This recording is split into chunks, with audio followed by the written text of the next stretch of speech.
आज जो तत्व मैं कहने जा रही हूँ वो तत्व सर्वोपरि है। वो तत्व है गुरु तत्व, जो कि मुझे गुरु पूर्णिमा में कहना चाहिए था, वो मैं कह नहीं पाई। इसीलिए मैं मेरी गुरु मेरी मीरा माँ के पास गई थी, तो इसलिए मैं कह नहीं पाई कुछ। तो उसी विषय में आज मैं चर्चा करना चाहती हूँ। तो मैं जानती हूँ ज़्यादा से ज़्यादा लोग यही सोचेंगे कि गुरु तत्व पर क्या सुनना है। हमारे सबके गुरु है, सबने हमें ज्ञान दिया है, गुरु ने हमें ज्ञान दिया है। हम दीक्षित व्यक्ति हैं, दीक्षा लिए हुए हैं, तो गुरु क्या है, गुरु तत्व क्या है, वो सब तो हम जान चुके हैं। क्या फालतू के बक बक सुने। तो जो लोग ऐसा सोच रहे होंगे वो थोड़ा सा 1 मिनट के लिए अपने अहंकार को त्यागते हुए ध्यान से सोचे कि असल में गुरु क्या है, गुरु तत्व क्या है, इसका ज्ञान है।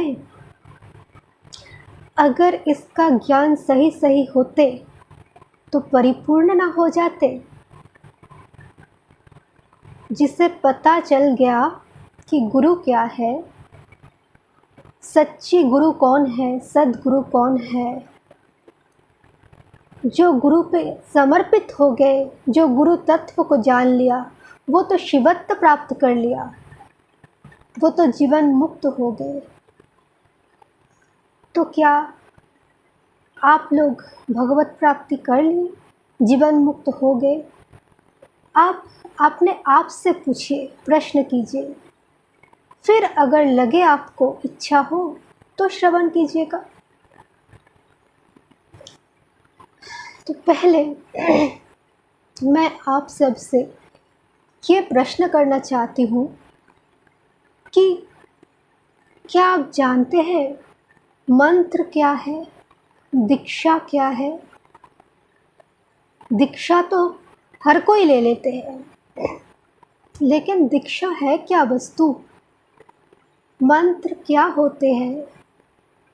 मंत्र चैतन्य किसे कहते हैं? 99% लोगों को ये पता नहीं कि क्या होते हैं।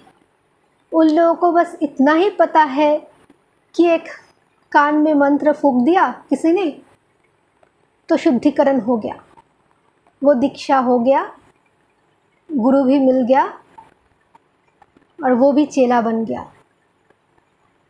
तो क्या एक मंत्र कान में आ जाना ही दीक्षा होते हैं?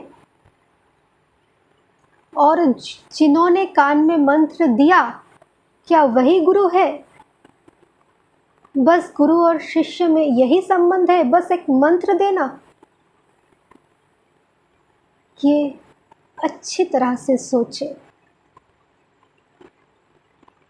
आजकल क्या होता है सबको पता है, कान में मंत्र फूंक दिया गया तो वो सोच लिया दीक्षा हो गया। ना कोई परिपूर्णता मिली, ना कोई लाभ मिली, ना दिग्दर्शन हुआ, तो दीक्षा कैसे हुआ? बस जप करते रहो, हरे राम राम राम हरे हरे, हरे कृष्ण कृष्ण कृष्ण हरे हरे। यही तारक है, ऐसा कहते हैं। बस जप करते रहो, इसलिए हो जाएगा। अच्छा, तो जो गुरु आजकल का है वो क्या कर रहे हैं? शिष्य जो शीश नवाए हुए हैं गुरु के चरणों में, वो गुरु उनके भार नहीं ले रहे हैं, बल्कि अपने भार, अपने दायित्व शिष्य पर आधारित कर दे रहे हैं। अपने भार, अपने दायित्व शिष्य को दे रहे हैं कि डोनेशन दो, दान करो, मठ मंदिर बनवा दो तो तुम्हें लक्ष्य प्राप्ति हो जाएगी। ऐसा कहते हैं। मठ मंदिर बनवा दो, दान कर दो, मेरे प्रवचन सुनो, प्रवचन के पर प्रवचन भागवत कथा चल रहे हैं, सुनो उसे। लाख करोड़ रुपए देकर खर्च करके भागवत यज्ञ करा लो घर में गुरु के द्वारा, तो सारे शांति सुविधा प्राप्त तुम्हें हो जाएगी। और भागवत प्रवचन जब कहते हैं तब क्या कहते हैं? वैराग्यवान हो जाओ, विरागी बन जाओ। तो क्या ये गुरु है जो अपने दायित्व को दूसरे के ऊपर सौंप देते हैं, थोप देते हैं? आजकल तो कुछ मठों में ऐसा भी नियम है कि पहले कुछ पुस्तक देते हैं, उसे पढ़ लो उसे, फिर परीक्षा होगा, उसमें पास हो जाओगे तब चेला बन जाओगे। तो क्या ये गुरु है? ये दीक्षा है? क्या वो शिष्य दीक्षा लेकर परिपूर्ण हो सकता है कभी? जब आप बहुत बड़े आदमी हो, बहुत प्रतिपत्तिशाली हो, बहुत पैसा है, बहुत धनी व्यक्ति हो, तो गए मठ में, मंदिर में, तो बाबा जी के समान आतिथ्यता करने लगेंगे वे लोग। वो भले ही मूर्ख हो, कुछ ज्ञान नहीं हो, पुस्तक पढ़ के पास करवा दिया गया हो और दीक्षा भी दिया हो, धनी व्यक्ति होने के नाते, और बहुत दान किया है, डोनेट किया है, तो इसीलिए उसका आतिथ्यता होगा बाबा जी के समान, महाराज जी के समान। वो मूर्ख है तब भी। और अगर आप सच में, असल में भगवान के लिए व्याकुल हो, तड़पते हुए हो, बिलखते हुए हो, ज्ञानी हो, लेकिन भटक रहे हो एक सच्चे गुरु के तलाश में, तब तुम उस मठ मंदिर के उस बाबा जी के पास जाओ, तुम्हें कोई पूछेगा भी नहीं। तो ये हाल है आज के आश्रम मठ मंदिर का। जिसके पास धन हो वो असली चेला बन जाएगा, और जो निर्धन हो लेकिन भूखे हो ज्ञान के लिए, सच्चे भक्त हो, उनका कोई महत्व ही नहीं। तो ये कलियुग में चल रहा है, ऐसा भागवत में भी लिखा है। नारद जी ने साफ साफ बताया, आश्रम जवनैरुद्धा, आश्रम जो है, मठ मंदिर जो है, वो जवन द्वारा रुद्ध हो गया है। तीर्थानि सरितस्तथा, तीर्थ स्थान भी ऐसा हो गया है जवन के द्वारा रुद्ध। देवतया त्वनन्नत्र दुष्टे नष्टानि भूरिशः, जो देवालय है, मठ मंदिर आदि है, सब दुर्जन दुष्ट व्यक्ति घेर के रखे हैं। साफ साफ भागवत में लिखा हुआ है, ये कोई मेरी वाणी नहीं है, आप कृपया पढ़ लीजिए। मुझे पता है 99% लोगों को आपत्ति हो रहा है, बहुत गुस्सा होगा ये सब सुन के, लेकिन सच सुनने की अगर हिम्मत हो, सत्य वस्तु को प्राप्त करने की अगर अभिलाषा हो, भूखे हैं सत्य के प्रति, तो कड़वा सत्य सुन ही लीजिए। सत्य कड़वा ही होता है। अब विचार आप कीजिएगा, अब प्रवचन में ध्यान दीजिए। तो मैं जो कह उसे ध्यान से सुनिए। मंत्र क्या है पहले ये जानना होगा। गुरु क्या होते हैं, मंत्र क्या होते हैं, दीक्षा किसे दिया जाता है, मंत्र किसे दिया जाता है, कब दिया जाता है, ये सब जानना पड़ेगा। ठीक ठीक ज्ञान होना पड़ेगा। तो मंत्र शब्द का अर्थ ये है जिसे मन में धारण करते ही जीवन मुक्त हो जाते हैं, त्राण हो जाते हैं, मुक्ति हो जाते हैं, वो है मंत्र।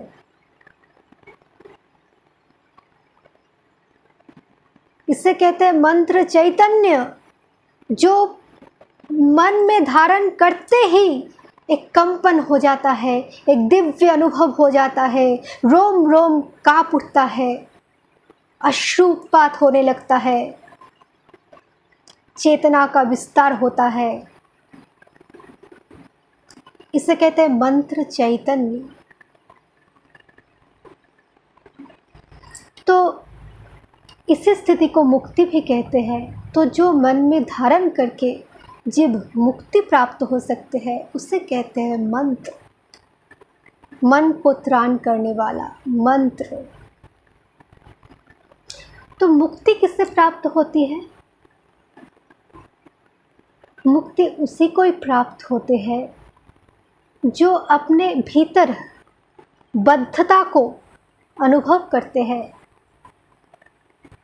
और सिर्फ अनुभव ही नहीं करते, वो अपने परम स्वतंत्र जीवन मुक्त स्वरूप को प्राप्त होने के लिए व्याकुलता से छटपटाते हैं, पागलों की तरह छटपटाते हैं। उसे ये बद्धता सहन नहीं होता, क्योंकि वो जान गए कि वो बद्ध नहीं है, उनका स्वरूप मुक्त है, वो सच्चिदानंद का अंश है, वो सच्चिदानंद श्री कृष्ण भगवान उनका अंश है। जीव उनका भी स्वरूप मुक्त है, वो बद्ध दशा को प्राप्त हुआ है, लेकिन वो बद्ध नहीं है। इतना ज्ञान होने के बाद वो व्याकुलता से छटपटा रहता है, छटपटाते हैं, उसे सहन नहीं होता, वो मुक्ति के लिए प्रतीक्षा करते हैं। जैसे देखिए, जल में तैरने वाले एक मछली होते हैं। अगर वो मछली किसी जाल में चिपक जाए तो उस मछली का क्या हाल होता है? वो पानी में दोबारा वापस जाने के लिए, लौटने के लिए छटपटाते हुए अचेतन दशा को प्राप्त हो जाते हैं। ठीक उसी प्रकार जिसका स्थिति हो जाते हैं, उसी प्रकार उसी दशा में जो पहुंच जाते हैं मुक्ति के लिए, सच्चिदानंद को प्राप्त करने के लिए, भगवान को प्राप्त करने के लिए, तो उसी स्थिति में वही मंत्र पाने की योग्य बनते हैं। उसे इतना ज्ञान हो गया। गीता में भगवान ने साफ साफ कहा, दुखालयम अशाश्वतम, ये जो जगत है ये दुख का घर है, ये अशाश्वत है, इसमें शांति नहीं है, इसमें कष्ट और कष्ट है। इसीलिए मेरे पास वापस आ जाओ। और इसीलिए वो व्यक्ति अपने घर, अपने प्रभु के पास लौटने के लिए, अपने अंशी के पास लौटने के लिए व्याकुल होकर छटपटाते हुए अचेतन दशा को प्राप्त हो जाते हैं। और उसी समय मिलता है सद्गुरु, भगवान का कृपा उसी समय बनता है, और वही गुरु के वेश लेकर आ जाते हैं। गुरु साक्षात परब्रह्म, तभी इस मंत्र का असली अर्थ निकल आता है। गुरु साक्षात परब्रह्म, तब वो परम सूर्य रूपी, ज्ञान रूपी, प्रकाश रूपी गुरु आते हैं उस व्यक्ति को उद्धार करने के लिए। फिर उनके दिव्य स्पर्श से उनका सारे पूर्व जन्म के संस्कार धुल जाते हैं। गुरु अनंत जन्म के योगक्षेम ठेका ले लेते हैं, तब जाके गुरु कहते हैं, कृष्ण जैसे अर्जुन से कहते हैं, योगक्षेमं वहाम्यहम्, तुम चिंता मत करो, मैं आ गया हूँ। अभय देते हैं तब गुरु अनंत जन्म का भार ले लेते हैं, अनंत जन्म का भार ले लेते हैं। और उनके गुरु के दिव्य स्पर्श से, उनके शरीर से लेकर आत्मा तक भगवानमय बोध में वो व्यक्ति स्थिर हो जाते हैं। भगवानमय बोध में उनका और कोई बोध ही नहीं रहता। शरीर से लेकर आत्मा तक भगवानमय बन जाते हैं, अपनी स्वरूप में स्थिर हो जाते हैं। वो परम चैतन्य रूपी गुरु। अब गुरु दूसरे प्रकार से भी आते हैं, क्योंकि सभी तो महापुरुष नहीं होते हैं ना,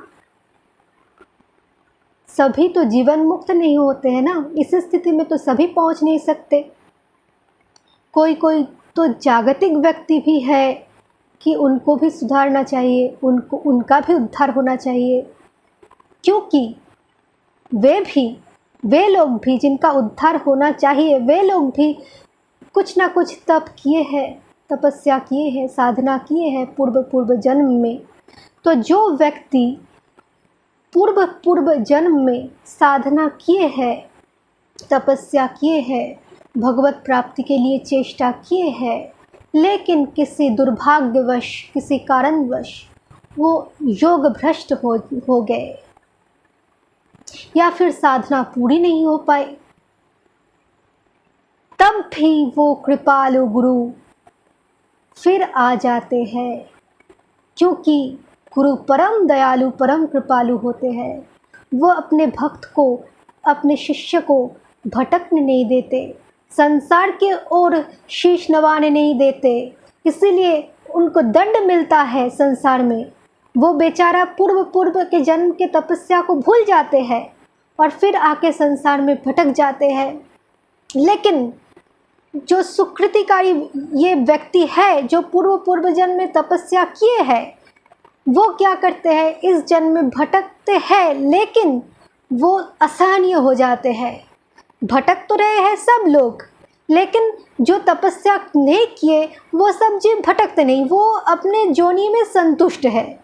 जैसे स्वर भी स्वर के जोनी में संतुष्ट है, चींटी भी चींटी के योनि में संतुष्ट है, वैसे अचेतन मनुष्य अपने अपने योनि में संतुष्ट है।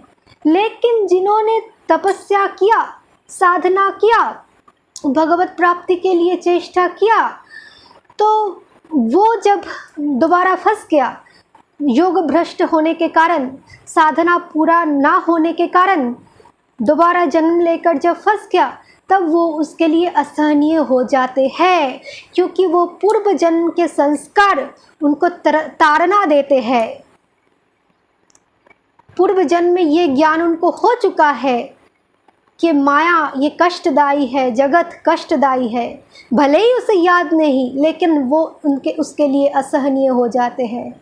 वो सहन नहीं कर पाते जगत का कष्ट, तपते रहते हैं। और जब इसी समय उस कृपालु, उस दयामय गुरु का कृपा होते हैं, तब वो अपने आप उस भक्त के सामने, शिष्य के सामने प्रकट हो जाते हैं। किसी संयोगवश या फिर अपने आप भगवत कृपा में प्रकट हो जाते हैं और उनके सारे अनंत काल के विकारों को नष्ट कर देते हैं। उनको फिर से साधना करवाते हैं, उनका सारा दायित्व ले लेते हैं और लक्ष्य के ओर आगे बढ़ाते हैं, ताकि जल्दी उसे भगवत प्राप्ति हो जाए। गुरु का स्वभाव ही यही है। गुरु तो अंतर्यामी है, उसे तो पता है किसने क्या कर्म किया, कहाँ तक साधना किया। तो जहाँ तक साधना पूर्व जन्म में हो पाए, वहीं से साधना शुरू होते हैं इस जन्म में। पूर्वाभ्यासेन तेनैव ह्रियते हैवशः पिसः जिज्ञासूरपि योगस्य शब्द ब्रह्माति वर्तते। फिर वो तपस्या करते हुए, साधना करते हुए लक्ष्य की ओर बढ़ते हैं। तो गुरु कभी किसी भी जन्म में अपने शिष्य को अकेला नहीं छोड़ सकता, क्योंकि जब तक शिष्य का उद्धार नहीं तब तक गुरु का भी छुट्टी नहीं। अनंत जन्म का ठेका लेकर रखे है गुरु। श्री कृष्ण का चैलेंज है गुरु बन के अर्जुन को, कह रहे हैं अर्जुन योगक्षेमं वहाम्यहम्, मैं हूँ योगक्षेम वहन करने के लिए। वो गुरु के स्थान में विराजते हुए कह रहे हैं परमात्मा श्री कृष्ण, और उनके अंदर से सारे गुरु तत्व ये कह रहे हैं कि गुरु अनंत जन्म का योगक्षेम वहन करता है। गु शब्द का अर्थ है अंधकार और रुख शब्द का अर्थ है तद निरोधकः।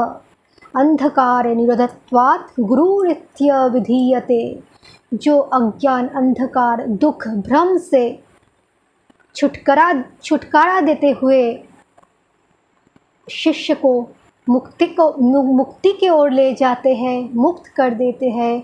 अनंत कोटि ज्ञान सूर्य को प्रकाशित करके अंतर्चक्षु का उन्मिलन कर देते हैं, प्रकाश कर देते हैं, परम तत्व से मिला देते हैं, वही है गुरु। तो ये है गुरु तत्व। अब सुनिए शिष्य को कैसे होना चाहिए। गुरु का विशेषण मैंने दिया, तो शिष्य का भी तो परिचय देना चाहिए। शिष्य को कैसे होना चाहिए?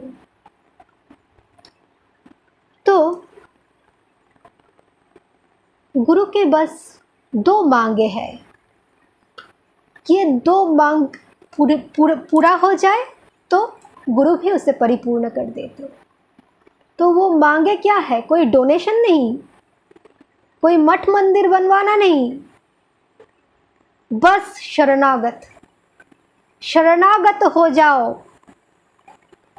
मय्येव मन आधात्स मयि बुद्धि निवेश। बस तुम्हारे पास जो दो चीज़ें हैं ना, गंदी मन और बुद्धि, जो अनादिकाल से भटके हुए हैं, वो दो चीज़ दे दो। लेकिन देना तो सहज कार्य नहीं है। अर्जुन ने भी हार मान लिया था।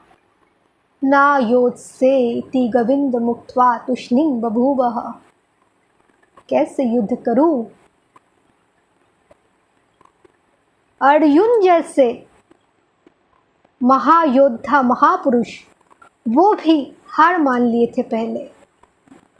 तो हम जैसे तुच्छ मनुष्य शरणागत होंगे, ये तो हम सोच भी नहीं सकते। तो असली शरणागति किसे कहते हैं, पहले सुन लीजिए। देखिए, शरणागति का पहला जो मार्ग है वो है श्रद्धा। ये श्रद्धा है गुरु वेदांत वाक्येषु दृढ़ विश्वासः इति श्रद्धा। गुरु और शास्त्र के वाक्य में 100% विश्वास हो जाए तो उसे कहते हैं श्रद्धा। अपनी कोई बुद्धि का अस्तित्व ही ना रखी जाए, ऐसा कोई कर पाते हैं क्या? हम तो बात बात पर प्रश्न करते हैं, गुरुजी ने ऐसा क्यों कहा? देखिए, श्रद्धा वस्तु है क्या? श्रद्धा और श्राद्ध, ये दो जो वाक्य है, ये एक दूसरे के परिपूरक है। श्राद्ध का अर्थ क्या होता है? श्राद्ध क्या होता है? अंत्येष्टि क्रिया। इससे क्या होता है, जो मृतक व्यक्ति है उसके प्रति तिलांजलि निवेदन किया जाता है ताकि वो प्रेत लोक से मुक्त होके दूसरे कोई माता के गर्भ में जन्म ले। इसी जन्म के बंधन से मुक्त होकर, प्रेत लोक से मुक्त होकर दूसरे कोई माता के गर्भ से जन्म ले ले, इसीलिए श्राद्ध किया जाता है। और श्रद्धा क्यों किया जाता है? श्रद्धावान लभते ज्ञानम, ज्ञान प्राप्ति के लिए। और वो ज्ञान कैसे? क्या ज्ञान?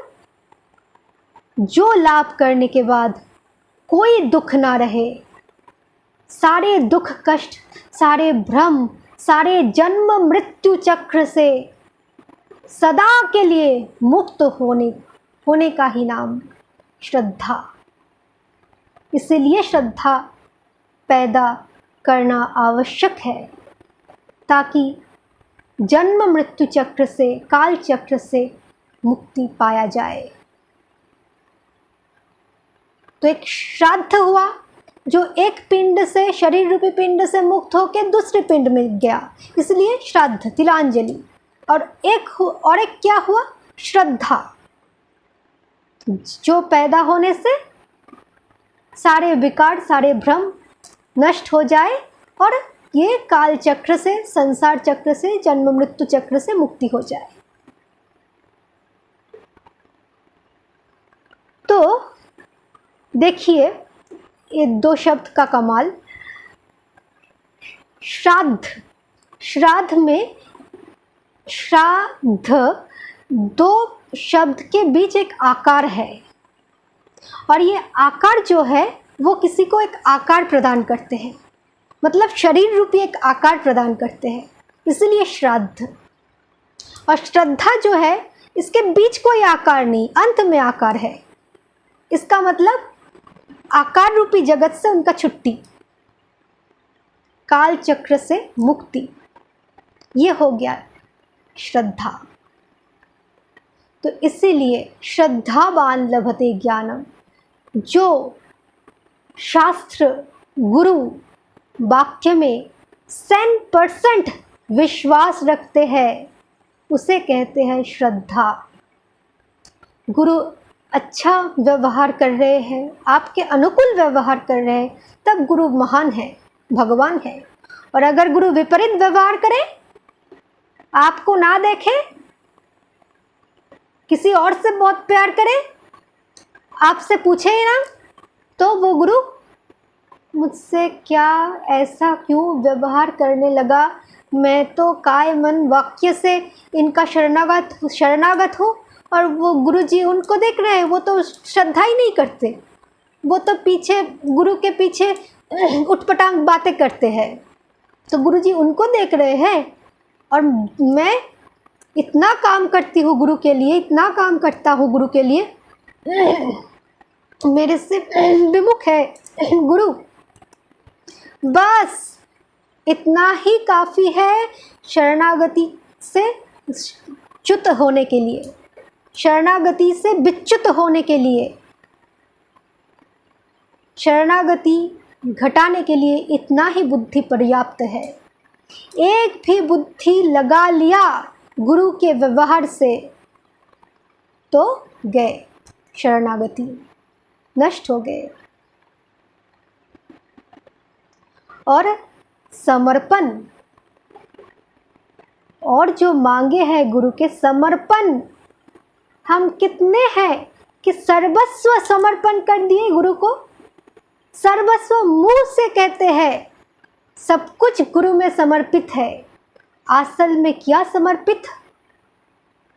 अगर गुरु ने कहा कि अपने सारे विषय संपत्ति, पति पुत्र माता पिता सबको छोड़ के यहाँ तक कि मेरे पास भी ना आके जाओ, गंगा के तट में बैठे रहो जब तक ना मैं उठने के लिए आदेश देता हूँ, क्या सोचेंगे?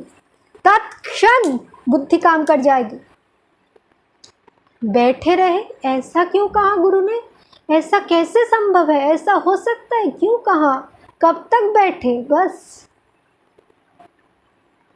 और जिन्होंने 100% शरणागति की है, समर्पण की है। तो देखिए उनका कमाल, वाल्मीकि रत्नाकर से वो वाल्मीकि महापुरुष बन गए, मरा मरा कहते गए और राम अवतार होने से पहले ही रामायण रचना कर दिया। वो हुआ वाल्मीकि महापुरुष, ये हुआ शरणागति का कमाल। देखिए मैं मेरे गुरुजी से सुने हुए एक कहानी कहती हूँ। गुरुजी कहा करते थे, कृपालु जी, कि जनक जी के जो गुरु थे वो वेद पढ़ा रहे थे। तो जनक जी राजा थे और बाकी जो सहपाठी थे वो भी जनक जी के साथ पढ़ते थे, वेद पढ़ते थे। एक ही गुरु था, उनके पास वेद पढ़ते थे। तो वो जो गुरु थे वो जनक जी को कुछ अलग ही दृष्टि से देखते थे, बहुत प्यार करते थे, आगे बिठाते थे, अपने सामने बिठाते थे, बहुत प्यार करते थे, जो कि बाकी शिष्यों को प्राप्त नहीं हुआ था। तो बस वही बुद्धि लग गया, अच्छा तो गुरुजी इसे इसीलिए प्यार ज़्यादा करता है क्योंकि ये राजा है। बस बुद्धि लग गया। तो गुरु तो अंतर्यामी होते हैं, वो दिव्य दृष्टि से सब कुछ देख लिया। और उन्होंने क्या किया, गुरु के पास जो शक्ति होते हैं, योग माया का शक्ति, उसके द्वारा वो जनक के राजमहल को जला दिया। राजमहल को जला दिया। फिर जनक जी के कुछ कर्मचारी आए राज दरबार से और सूचित किया, महाराज आपके राजमहल जल रहे हैं, आप जल्दी चलिए। जनक जी ने कहा, गुरुजी बताइए फिर क्या हुआ, उसके बाद बताइए। जनक जी सुना लेकिन अनसुना कर दिया। गुरुजी बताइए। बाकी सब देख रहे हैं और जनक जी सुन रहे हैं, गुरुजी आप बताइए। फिर कर्मचारी आए, कहे महाराज आपके रानियां जल रही है, आपके पुत्र जल रहे हैं, आपके कन्याएं जल रहे हैं, आपके सारे संसार भस्म हो रहे हैं, अब चलिए। गुरुजी बताइए, अब बताइए, अब बताइए। वो सब चौंक गए बाकी शिष्य।